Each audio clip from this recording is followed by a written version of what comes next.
The gift that wasn't wrapped. On the first day of December, Clara found a book on her doorstep. It wasn't wrapped.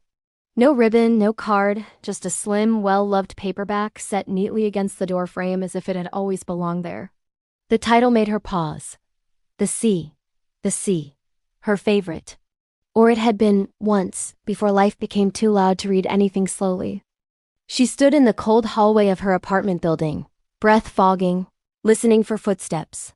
Nothing. Only the distant hum of traffic and the old radiator knocking awake inside her flat. She brought the book in and turned it over. On the inside cover, written in careful ink, were 3 words: For Quiet Mornings. Clara smiled despite herself. The next morning, there was a mug.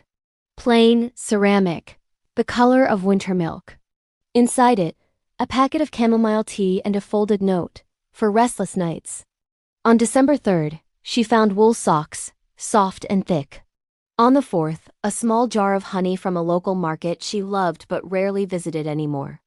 Each gift appeared without ceremony, without wrapping, placed gently by her door before dawn. No names, no expectations.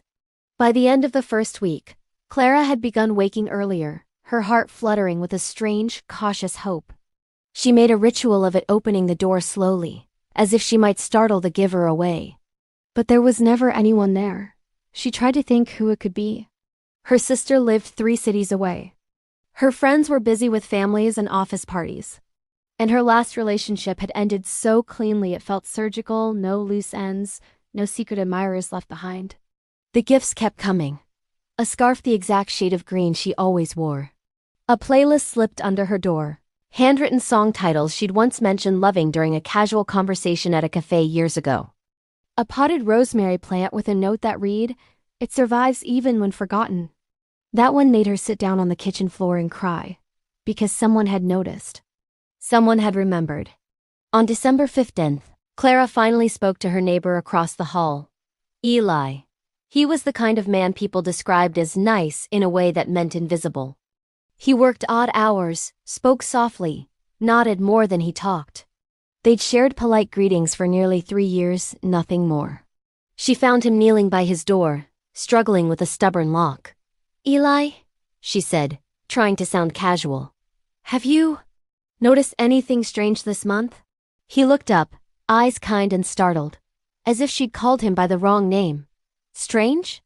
"Gifts," she said. "Left outside doors." His ears turned pink. "Oh," he said. Then, after a pause, "That's lovely." It wasn't a denial, but it wasn't a confession either. On December 23rd, the gift was different. There was no object. Just a note, written on thick paper, tucked under her door. "Tomorrow night, if you want to know why." Below it was an address.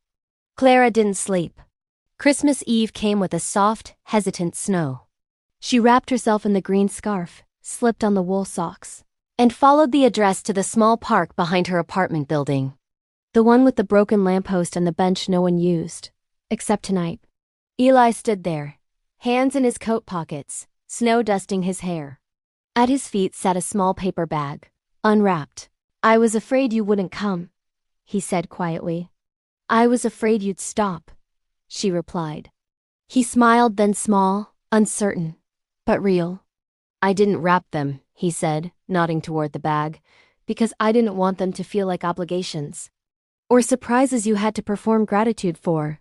I just wanted you to have things that made the days easier." Clara's throat tightened. "How long?" He looked at the ground. "Long enough to learn what tea you drink. And when you stop by the window at night because you can't sleep." She reached for the bag and found the last gift inside. A simple notebook. Blank. "For whatever comes next," he said. "Even if it isn't me." She stepped closer, snow crunching softly between them. "It might be," she said. "If you're willing to be seen." Eli nodded, eyes shining. "I am." They stood there as the bells from a distant church began to ring, the night full of things unwrapped and honest and quietly given. And for the first time in a long while, Clara felt like December wasn't something to endure, but something to receive. If you enjoyed this content and want to support the channel, please take a second to subscribe.